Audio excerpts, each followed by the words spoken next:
Hello बच्चों, अब next topic है हमारा किशोरावस्था का पदार्पण।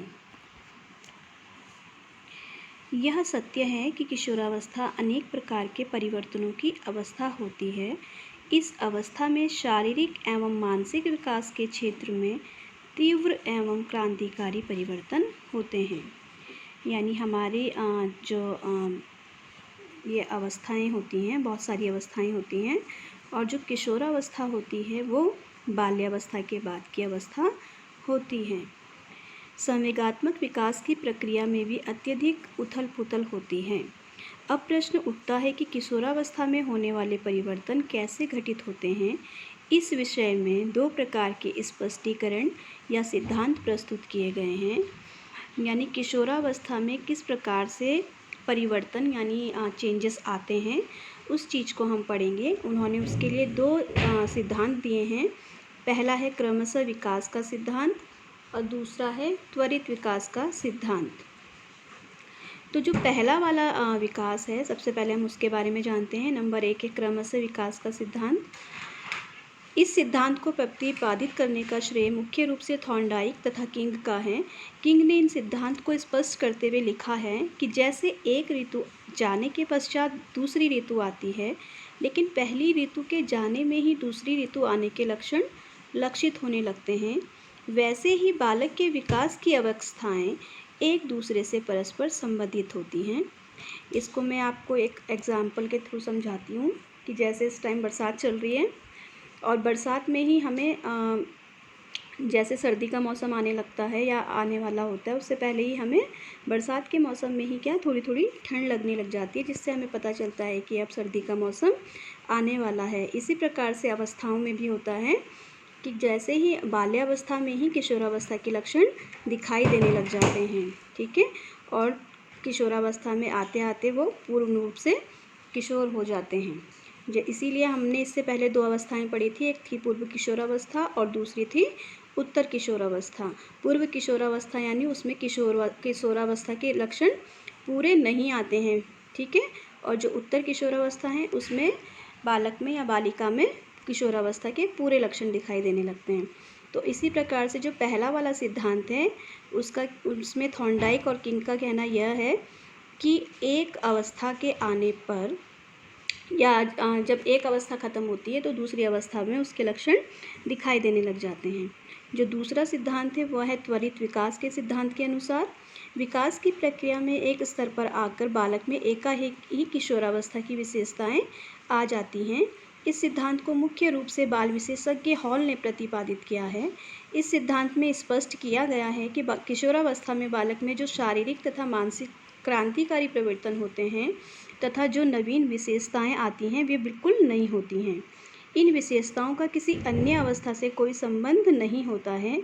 हॉल ने स्पष्ट कहा है कि किशोरावस्था में बालक में जो शारीरिक तथा मानसिक परिवर्तन होते हैं वे एकदम से कूदकर आ जाते हैं। कहने का तात्पर्य यह है कि सभी अवस्थाओं में जो किशोरावस्था होती है उसमें सबसे अधिक शारीरिक और मानसिक परिवर्तन आते हैं। किशोरावस्था में किशोरियों में जो शारीरिक परिवर्तन आते हैं, है ना, एकदम से एक बाल्यावस्था में और किशोरावस्था में यही मेन अंतर होता है कि किशोरावस्था में शारीरिक परिवर्तन बहुत जल्दी से हो जाता है। जो नेक्स्ट पॉइंट है वो है अब शीघ्र एवं विलंब परिपक्वता। साधारण शब्दों में हम समझ सकते हैं शीघ्र का मतलब होता है जल्दी और विलंब का अर्थ होता है देर से, ठीक है। तो यह सत्य है कि किशोरावस्था परिपक्वता अर्जित करने की अवस्था होती है, परंतु परिपक्वता अर्जित करने की दर सभी किशोरों में एक समान नहीं होती। यानी सबकी जो परिपक्वता अर्जित करने की दर होती है वो सबकी अलग अलग होती है। ज़रूरी नहीं है कि दो लड़कियां एक ही एज की किशोरावस्था में आते आते उनमें सारे शारीरिक परिवर्तन एक समान हो, ठीक है। किसी की लंबाई एकदम से बढ़ सकती है, किसी की थोड़ी देर में भी बढ़ सकती है, ठीक है। इस तरीके से सबकी जो परिपक्वता होती है वो एक समान नहीं होती। नेक्स्ट टॉपिक इस किशोरावस्था की विशेषताएं। किशोरावस्था अपने आप में एक विचित्र अवस्था है। इस अवस्था में बाल्यावस्था वाली स्थिरता प्रायः लुप्त होने लगती है। बाल्यावस्था मतलब जो इससे पहले की अवस्था होती है वो पूर्ण तरह से समाप्त हो जाती है किशोरावस्था में। यह अवस्था अनेक प्रकार के तीव्र तथा क्रांतिकारी परिवर्तनों की अवस्था होती है। इस अवस्था में शारीरिक परिवर्तन बड़ी तेजी से होते हैं तथा किशोर कुछ नवीन क्षमताओं को अर्जित तथा अनुभव करता है। अर्जित करना मतलब कुछ चीज़ों को ग्रहण करता है और उन चीज़ों को वो अनुभव में भी लाने लगता है। किशोरावस्था में शारीरिक विकास एवं परिपक्वता के साथ साथ यौन क्षमताओं की प्राप्ति एक नवीन अनुभव होता है। जहाँ तक संवेगात्मक पक्ष का संबंध है, किशोर प्रायः संवेगात्मक अस्थिरता एवं उथल पुथल के दौर से गुजरते हैं। यानी जब शरीर में चेंजेस आते हैं उसको लेकर उनके मन में उथल पुथल चल रही होती है कि ये सब चेंजेस क्यों आ रहे हैं। ठीक है, यह अस्थिरता क्रमशः स्थिरता में परिवर्तित होती है। किशोरावस्था में मानसिक विकास भी तीव्र हो जाता है। जहाँ तक सामाजिक विकास का प्रश्न है, किशोर का सामाजिक विकास भी तीव्र गति से होता है। सामाजिक विकास किसे कहते हैं? यानी लोगों के साथ, अपने आस पड़ोस में सभी लोगों के साथ प्यार से बातचीत करना, है ना, अपने सामाजिक दायरे को बढ़ाना, उसको कहा जाता है सामाजिक विकास होना। अब इसमें हम सबसे पहला पॉइंट पढ़ते हैं, मित्र समूह का महत्व। जो किशोरावस्था की मेन विशेषता होती है वो यही होती है कि वो अपनी फैमिली से भी ज़्यादा अपने जो मित्र समूह होते हैं उनको अधिक महत्व देते हैं। और जो किशोरावस्था होती है वो जो अब आप 11th क्लास के बच्चे हैं, आपकी एज भी क्या है? किशोरावस्था ही है। ठीक है, 12 से 18 साल तक की अवस्था को किशोरावस्था कहा जाता है। तो आपकी जो अवस्था है वो है किशोरावस्था। तो सबसे मेन आप अपने से भी इसका एग्जांपल लगा सकते हैं कि आप अपनी फैमिली से अधिक इम्पोर्टेंस किसको देते हैं इस टाइम? मित्र समूह को देते हैं, अपने फ्रेंड्स को देते हैं, फ्रेंड्स ग्रुप को देते हैं।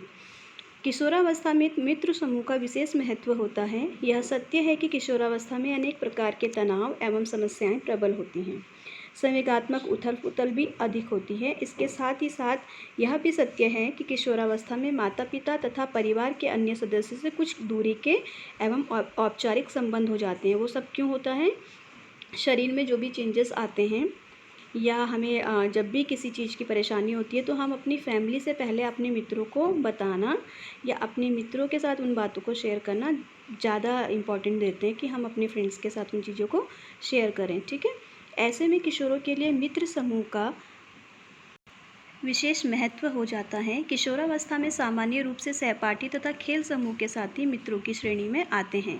किशोरावस्था में उत्पन्न होने वाली व्यक्तिगत समस्याओं के समाधान के लिए मित्रों का विचार विमर्श अधिक उपयोगी होता है, क्योंकि घनिष्ठ मित्र ऐसी समस्याओं को सही पृष्ठभूमि से परिचित होते हैं। कुछ किशोरों को कुछ पारिवारिक समस्याओं जैसे सौतेली माँ का प्रतिकूल व्यवहार या पिता का शराबी या अन्य दुर्गुणों का आदी होने जैसी समस्याओं का सामना करना पड़ जाता है। ऐसी समस्याओं के समायोजन के लिए मित्र उपयोगी निर्देशन दे सकते हैं। यानी जब हमें ऐसी कोई समस्या से ग्रसित होते हैं तो हम अपनी फैमिली के साथ तो ये सब बातें शेयर नहीं कर सकते, है ना। तो हमें लगता है कि शायद हमारी डांट पड़ जाएगी डर की वजह से। तो इस वजह से हम क्या करते हैं कि अपने फ्रेंड्स के साथ इन सब बातों को शेयर कर सकते हैं कि मुझे घर में ये सब प्रॉब्लम्स हो रही हैं। ऐसी समस्याओं के समायोजन के लिए मित्र उपयोगी निर्देशन दे सकते हैं। यानी उसके लिए क्या करते हैं, फ्रेंड्स जो होते हैं वो आपको एक उपयोगी टिप्स देते हैं कि आपको क्या करना चाहिए और क्या नहीं करना चाहिए। मानसिक तनाव, मित्र समूह की समस्याओं तथा प्रेम संबंधों के परिणाम स्वरूप उत्पन्न होने वाली समस्याओं के समाधान के लिए भी मित्रों द्वारा सही निर्देशन दिए जा सकते हैं। इसके अतिरिक्त खेल के दौरान तथा खेल से संबंधित विषयों में भी मित्र कुछ उपयोगी निर्देश दे सकते हैं। सच्चे मित्र अपने मित्र के चरित्र के विकास तथा व्यवहार में सुधार के लिए भी सुझाव दे सकते हैं। कुसंगति से बचने के लिए मित्रों के निर्देशन काफ़ी उपयोगी सिद्ध होते हैं। अच्छा मित्र वही होता है जो अपने मित्र की पीठ पीछे प्रशंसा करे तथा मुंह पर उनकी त्रुटियों के सुधार के लिए आवश्यक सुझाव दे। इन सब तथ्यों को ध्यान में रखते हुए कहा जा सकता है कि किशोरावस्था में मित्र समूह का विशेष महत्व होता है। तो अब आप सभी अपना एग्जाम्पल लेके भी इस टॉपिक को अच्छे से समझ सकते हैं। ठीक है, वैसे भी जब आपने पढ़ा होगा तो आपको अपना ही ध्यान आया होगा कि आप अपने फ्रेंड्स के साथ किस तरह से बातें शेयर करते हैं, है ना। अब सेकंड पॉइंट है विपरीत लिंगी व्यक्ति में रुचि। किशोरावस्था की एक उल्लेखनीय विशेषता है विपरीत लिंगी व्यक्ति में रुचि लेना। यानी जो गर्ल्स होती हैं वो बॉयज़ की तरफ अट्रैक्ट होती हैं और जो बॉयज़ होते हैं वो गर्ल्स की तरफ अट्रैक्ट होते हैं। ठीक है, वास्तव में किशोरावस्था में यौन परिपक्वता की प्रक्रिया तेजी से संपन्न होती है। यौनांगों एवं उनकी सक्रियता में वृद्धि होती है। हार्मोन्स के निर्माण से किशोर की भावनाओं में भी परिवर्तन होने लगता है। यानी जो ये विपरीत लिंगी व्यक्ति में जो रुचि आने लगती है वो किस वजह से होती है, जब हमारे हार्मोन्स चेंज होते हैं। यानी आप बाल्यावस्था में जब होते हैं तब आपके अंदर इस तरह की कोई भी भावना विकसित नहीं होती है, क्योंकि उस टाइम आप बाल्यावस्था में होते हैं। कौन लड़का है कौन लड़की है इस तरह की बातें आपके मन में नहीं आती हैं। लेकिन जब हार्मोन्स चेंज होते हैं उसके बाद ये सब चेंजेस हमारे व्यवहार में आने लग जाता है। इन परिवर्तनों से प्रेरित होकर विपरीत लिंगी व्यक्तियों के प्रति रुचि बढ़ने लगती है। प्रत्येक लड़का लड़कियों से मित्रता एवं प्रेम के संबंध बनाना चाहता है। यही स्थिति लड़कियों में भी पाई जाती है। इसके अतिरिक्त शारीरिक अंतर के प्रति भी जिज्ञासा में वृद्धि होती है। इसके साथ साथ यौन संबंधों तथा भावी जीवन में विवाह आदि के उद्देश्य से भी विपरीत लिंगी व्यक्ति में रुचि लेना स्वाभाविक ही होता है। किशोरावस्था में विपरीत लिंगी व्यक्ति के हाव भाव, वाणी, सौंदर्य एवं कार्यकलापों आदि में अधिक से अधिक रुचि लेने की प्रवृत्ति पाई जाती है। किशोरावस्था में विपरीत लिंगी के प्रति रुचि में भी पर्याप्त भिन्नता देखी जा सकती है। कुछ किशोर इस रुचि को प्रकट नहीं होने देते, जबकि कुछ किशोर इस रुचि को प्रबल रूप में प्रकट करते हैं, जैसा कि आप अपने आसपास भी देखते आते हैं। ठीक है, अगला है विविध तथा परिवर्तनीय रुचि। ठीक है, तो यहाँ से हम नेक्स्ट बार मैं आपको समझाऊंगी। अभी फ़िलहाल आप इतना समझेंगे और जहाँ समझ में नहीं आएगा वहाँ पर मुझसे फिर से पूछेंगे। धन्यवाद।